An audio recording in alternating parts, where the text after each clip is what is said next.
26শে জুলাই রবিবার বিকেল ৩টায় ঢাকা ক্লাব ফ্রান্সের জাঁকজমকপূর্ণ অভিষেক ও মনোজ্ঞ সাংস্কৃতিক অনুষ্ঠান অনুষ্ঠিত হয়েছে।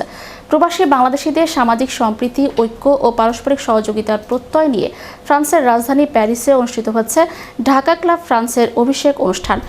এ উপলক্ষে সংগঠনের ৩৫ সদস্য বিশিষ্ট পূর্ণাঙ্গ কমিটি ঘোষণা করা হয়। সংগঠনের অন্যতম উপদেষ্টা ও পৃষ্ঠপোষক সত্তার আলী সুমন শাহ আলম কমিটির নাম ঘোষণা করেন।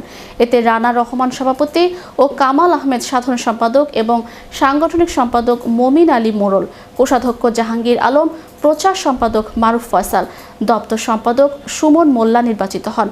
অনুষ্ঠানের শুরুতে পবিত্র কুরআন তিলাওয়াতের মাধ্যমে পরে বাংলাদেশ ও ফ্রান্সের জাতীয় সঙ্গীত পরিবেশন করা হয়। ক্লাবের সাধারণ সম্পাদক কামাল আহমেদ, যুগ্ম সাধারণ সম্পাদক ওয়াহিদুজ্জামান টিপু এবং SK শামীম যৌথভাবে অনুষ্ঠান সঞ্চালনা করেন। স্বাগত বক্তব্যে যুগ্ম সাধারণ সম্পাদক SK শামীম সংগঠনের প্রতিষ্ঠা লগ্ন থেকে বিভিন্ন কার্যক্রম ও ভবিষ্যৎ পরিকল্পনা তুলে ধরেন। একই সঙ্গে তিনি অনুষ্ঠানে উপস্থিত অতিথি, শুভানুধ্যায়ী ও সদস্যদের প্রতি কৃতজ্ঞতা প্রকাশ করেন। অনুষ্ঠানে বক্তব্য দেন সংগঠনের উপদেষ্টা সুব্রত শুভ, রিয়াদ আহমেদ, হাবিবুর রহমান হাবিব, জিতু তালুকদার, মিয়া মোস্তফা এবং হান্নান হাওলাদার সহ অন্যান্য অতিথিরা। এ সময় সংগঠনের উপদেষ্টাদের নাম আনুষ্ঠানিকভাবে ঘোষণা করা হয়। পরে তাদের সম্মাননার স্মারক হিসেবে ক্লাবের পক্ষ থেকে ব্যাজ ও উত্তরীয় পরিয়ে সম্মানিত করা হয়। অনুষ্ঠানে ঢাকা ক্লাবের সাবেক ভারপ্রাপ্ত সভাপতি মরহুম শেখ চঞ্চল স্মরণে ১ মিনিট নীরবতা পালন করা হয় এবং তার স্মৃতিচারণে বিশেষ আলোচনা প্রদর্শন করা হয়। অনুষ্ঠানের দ্বিতীয় পর্বে অনুষ্ঠিত হয় মনোজ্ঞ সাংস্কৃতিক পরিবেশনা।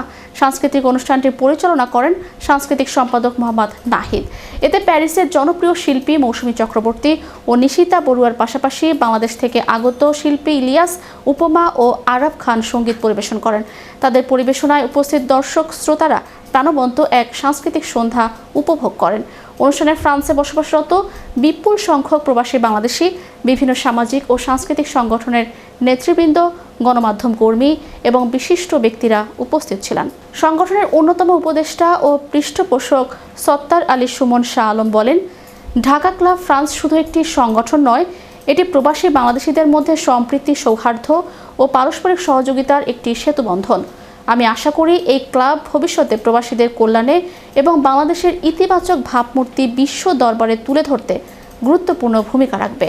সভাপতির বক্তব্যে রানা রহমান বলেন, ঢাকা ক্লাব ফ্রান্স একটি সম্পূর্ণ অরাজনৈতিক সামাজিক সংগঠন। বাংলাদেশের সব অঞ্চলের মানুষের জন্য এই ক্লাবের সদস্য হওয়ার সুযোগ রয়েছে। দল, মত ও ভৌগোলিক বিভেদ ভুলে প্রবাসীদের মধ্যে ঐক্য, সম্প্রীতি ও পারস্পরিক সহযোগিতা বৃদ্ধি এই সংগঠনের মূল লক্ষ্য। ক্লাবের অভিষেক অনুষ্ঠান আজকে সম্পূর্ণ হয়েছে। আজকে আপনাদের উপস্থিতিতে আমাদের অনুষ্ঠান সফল এবং সাকসেস হয়েছে। আপনাদের সকলকে ঢাকা ক্লাবের পক্ষ থেকে অভিনন্দন ও শুভেচ্ছা জ্ঞাপন করছি। ঢাকা ক্লাব একটি ঐক্য করবে, এই প্যারিসের মাটিতে সেবামূলক কাজ করবে, সাংস্কৃতিক ক্রিয়া এবং আপনাদের সাথে সকল সংগঠনের সাথে হাতে হাত মিলিয়ে আমরা কাজ করবো ইনশাআল্লাহ। কমিউনিটির সবাইকে আমি আন্তরিক ধন্যবাদ জানাচ্ছি। আজকে ঢাকা ক্লাব ফ্রান্সের অভিষেক অনুষ্ঠানে আপনারা স্বতঃস্ফূর্তভাবে যে অংশগ্রহণ করেছেন, আমাদের প্যারিস কমিউনিটির যে ঐক্যের রোল মডেল আমরা তৈরি করেছেন, এজন্য আপনাদের সবাইকে ধন্যবাদ জানাচ্ছি। আমাদের ঢাকা ক্লাব প্যারিসবাসীর, প্যারিস কমিউনিটির সেবায় সবসময় কাজ করবে, সেই দৃঢ় প্রত্যয় ব্যক্ত করে আবারও আপনাদের ধন্যবাদ জানাই।